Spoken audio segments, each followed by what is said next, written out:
Welcome to the Sharkpreneur podcast with Kevin Harrington and Seth Greene. Kevin Harrington is the inventor of the infomercial, one of the original sharks from the hit TV show Shark Tank, and has generated over $5 billion in TV and digital direct response sales. Seth Greene is the world's first trusted authority on cutting-edge direct response marketing, a best-selling author, and the only 3-time Marketer of the Year nominee. On the podcast, Kevin and Seth interview sharkpreneurs who share straight talk on what it takes to explode your business. 49 faces looked to him in triumph. Over the last 12 months, they had each taken turns and promoted his business for a week at a time, driving over $987,342 in revenue. What if you had a network of 50 centers of influence who promoted your business every week for a year? Grab your copy of the #1 Amazon best-selling book, The Ultimate Guide to Growing Your Business with a Podcast, at 33% off the Amazon price by going to ultimatepodcastbook.com. Again, that website for 33% off the Amazon price is ultimatepodcastbook.com. Welcome to the podcast. This is your co-host, Seth Greene. I am super excited for today's interview. Today, I have the good fortune to interview Robert and Kay Lee, the authors of Tandem, the Married Entrepreneur's Guide for Greater Work-Life Balance, something we can all use. Robert and Kay Lee, thank you so much for joining us. Hey, thanks, Seth. Looking forward to it. Yes, thank you for having us. So you didn't dare try to pronounce my last name, huh? Fukui. There you go. See, you could do it. You got it. Perfect. So let's go back in time a little bit. How did you get started? Big question. Everything's all about your story, right? Where your story, your journey, your experience, helps you prepare you for what you're doing now and even in the future. And so helping married entrepreneurs create greater work-life balance, meaning you're winning in both your business and your marriage. We grow up in a society right now that it seems like it's either or. You can't have both, right? Or once we grow our business to a certain point and achieve a certain level of success, then we can focus on a relationship. But in the meantime, your relationship suffers. And sometimes you don't have a relationship to go to once your business is successful. So how do you do it well? How do you do both sides well? And a big part of it comes from both of our upbringings and as children of entrepreneurs. Actually, my dad was a pastor, but he was so dedicated to the ministry that the family, the marriage, and the kids kind of took a back seat. And Kaylee's dad, as an entrepreneur, was similar. Yeah, he worked 6 days a week and the business became the mistress. He wasn't home. I don't even think he made it to my high school graduation to this day. I guess you got to go back and graduate again. I hope I did. Get another degree. And so I went through the corporate path as a marketing and sales for several Fortune 500 companies. And then about 6 years ago, left that to consult with privately held family business. And as they're hiring me for marketing, but as I look into the business, I noticed right off the bat that they're working way too hard than they needed to. There were so many inefficiencies, not just marketing wise, they weren't getting the right return on investment with their marketing effort in dollars, and even operationally and financially, there's just a lot of gaps in the business. And what happens is because they don't know what the real problem is, they just try to overcome that with just putting more hours in. The lack of margin, both in time and money, what they do is make up for it and just putting in more time. And so it just spirals them. The busier the business gets, the more that their personal life suffers. And so then I started looking at this. It was one client after another, and we're seeing the same thing. And that's when we decided, hey, there's an issue here that no one's really addressing. We have business coaches and consultants that will help you grow a business. We have marriage counselors that will help you with their marriage. But neither one of those can really empathize and appreciate what's going on the other end. And because of that, you get advice which is sound in a silo, but can be detrimental to the other aspect of their life, whether the marriage or their business. And so we just decided to address this thing head on about 5 years ago, and we've just been specializing in helping these married entrepreneurs just do it better. Awesome, Kay Lee, what's your side of that story? My side of the story is that a lot of times with the business, like I was saying earlier, it takes over the whole family style. And growing up with me, my family ended up separating because my dad was working so much. And we believe that you can succeed in your business and at your family life as well, that you don't have to sacrifice one for the other. Amen to that. So how did you two working together to solve this problem happen? So first of all, when I started consulting, Kaylee asked me, how can I help? And I said, I got this. Not because I didn't think she could contribute, but I didn't think it was going to be good for our relationship. so I said, no, I think we got a good thing going. You needed the book. Exactly. This is before the book, obviously. But she persisted because she grew up in an entrepreneur household. And so I just slowly gave her more and more tasks to do. And then we kind of made some mistakes as far as what she should be doing versus what she shouldn't be doing, kind of got into our sweet spot by understanding each other's strengths and really kind of assigning each other in roles that really suited our strengths as opposed to just plug into a job. And then, so we had some arguments and stuff around that. And of course, when I first started consulting, I was working late hours. And that's when I said, hey, this is crazy because I'm working late hours to grow this business, but I'm so exhausted on the weekend that I'm not present for Kay Lee and to enjoy the weekend. And so that's when we started to reassess what I was doing with my time and money. And that's, of course, as she started helping in the business more, we started identifying some gaps and our inefficiencies, even in our own business, and then really starting to assess what we're doing and a lot of what were the time wasters that was distracting us from staying focused on growing the business, because we all have distractions, all those in the business, activities, all the, responding to different fires, like whether it's customer service issues or employee issues and billing issues and all that stuff, those are things that need to be done, but it shouldn't necessarily be done by us. And so really understanding where we were spending too much time in the wrong areas and be more kind of focused in more productive areas of our business. And that really helped out. And of course, helped our relationship when we were working in our roles and our strengths. And then Kay Lee, how did it come about? Do you remember who the first client was that you took on and said, hey, we're not just going to help your business succeed, we're going to help your balance succeed? Do you remember our first client? Was the pilot group. Oh, we did a pilot group, you're right, thank you, honey, in Montana, and we had 8 couples, and we did it virtual, and this was for the pandemic and all that, and they just loved it. And the group dynamic, everybody turned out to be really good friends. It's nice in the entrepreneur world to know that you're not alone, because a lot of times we get isolated and think, oh, this is just me, or people don't understand me because I'm an entrepreneur and have our own business. So that was our first pilot group. And what were you talked about them bonding. What were kind of the results with that when was the light bulb moment when you said, oh my God, we're onto something? Well, when everybody was essentially facing the same issue, we're growing this business, we're working at it, but home suffering. How do we set healthy boundaries between business and home, and how do we make sure when we are home we're being very intentional with our time? And so what we gleaned from that was work-life balance wasn't a quantitative issue. It wasn't about how much time we put in this area of our life. Different areas of our life. That's kind of where we get pushback on this work-life balance issue, because we say, no, you can't spend X amount of time here and there. And we said, you're right, because it's more about the quality of time than it is about the quantity of time. And so even, 15 minutes a day of just being intentional without your phones, without being distracted mentally about what you need to do in the business, but sitting down and saying, how are you doing? How can I help? And damn, honey, you're looking good. Right? How do we just be intentional with the time that you do have, so that your marriage is whole, it's strengthened, it's getting better, even in the midst of growing and being busy in business. And we found out too that a lot of times it doesn't take as much time as you think it's going to take, because we're like, oh my gosh, I just don't have time for that. That's just going to be exhausting. But when you sit down and talk with your spouse or your family and find out what their needs are and where they're at, a lot of times it's less time than you think. Awesome. Kay Lee, what do you think some of the biggest mistakes entrepreneurs are making when it comes to trying to balance work and home? I think Robert was talking about one of the mistakes earlier about we just put more time, and that seems to be the go-to.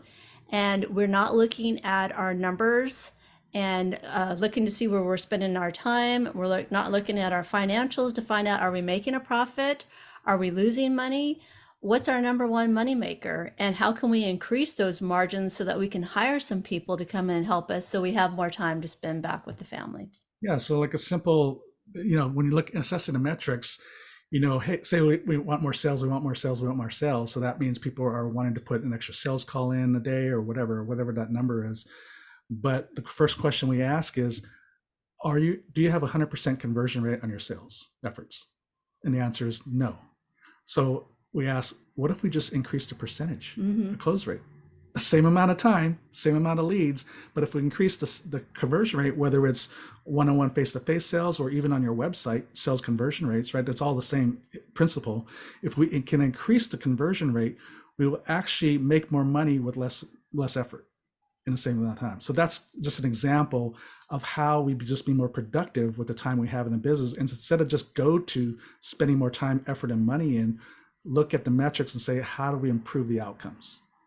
I think that's a great example and really easy to understand. On the work side, you got a parallel on the home front?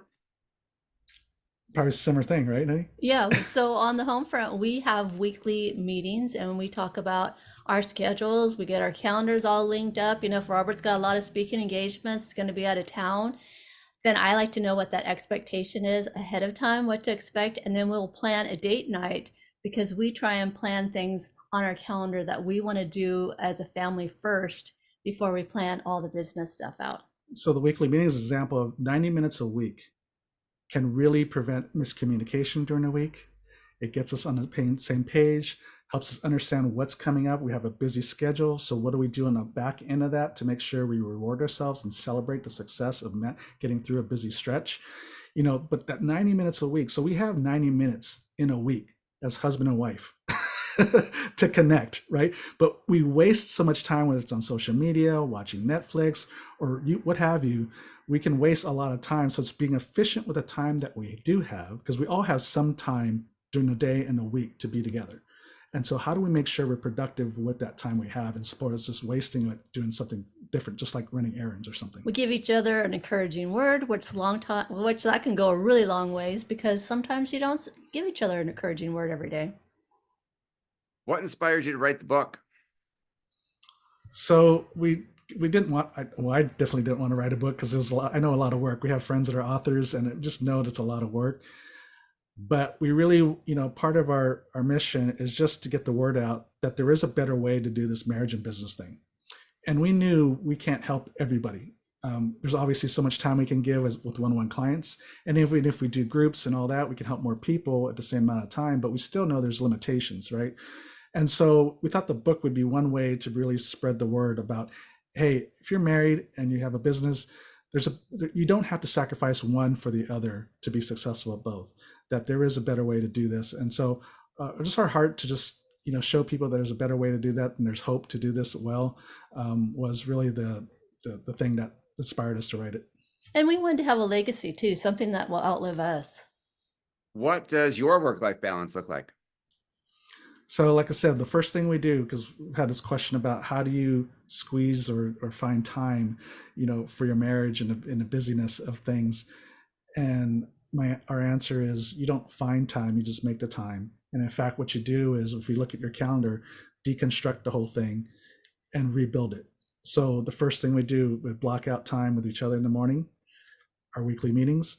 And those are just like the bare minimum things we should do regardless of how busy life can get. So we came to agreement on, if we get to a busy stretch that our business, or we're traveling a lot or whatever, what's the bare minimum thing we agreed to that we feel, that both of us feel, that is going to be still helpful and healthy for a marriage? And it's those morning times and in a weekly meeting. And even if you're traveling separately, you can still do those things, because it doesn't take a lot of time, but it allows us to stay connected regardless of how things can get. And then we also get a date night usually on the calendar as well. And then quarterly. Yeah, and then quarterly we go like on a long weekend getaway. That sounds amazing. Tell us a little bit about the way your business works now. So it's always been virtual.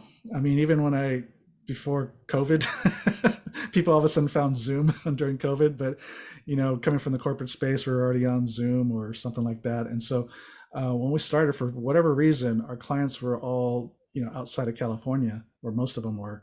And so we're always doing it virtually anyway. So as consultants and coaches, it's probably a little bit easier to control our schedule versus if you have a restaurant. But we're able to kind of be very intentional with how we schedule, when we schedule our calls, and even travel. We are very, let's say selective, but we definitely want to have some limitations on how much we want to travel, because we don't want to be gone that much. That's just our choice, right? And so we kind of looked at, how do we want to structure our business in a way that complements our life, and we can still do what we want to do and enjoy, which is helping other married entrepreneur couples. So that's kind of what we did. We just kind of use Zoom, protect the calendars. We have certain days that we do our Zoom calls, even interviews like this, right? And so everything that we do, we're always trying to be very intentional about, kind of as much as we can, control our schedule so it doesn't control us. Awesome. Talk about, you mentioned working with married entrepreneurs. Who's an ideal client for you, and what are the ways that we could work with you? So primarily we've helped, clients in industries all over the place. So it's really about couples in business. They don't have to work together. It's just, but those are the ones that tend to work with us. So they're husband and wife teams.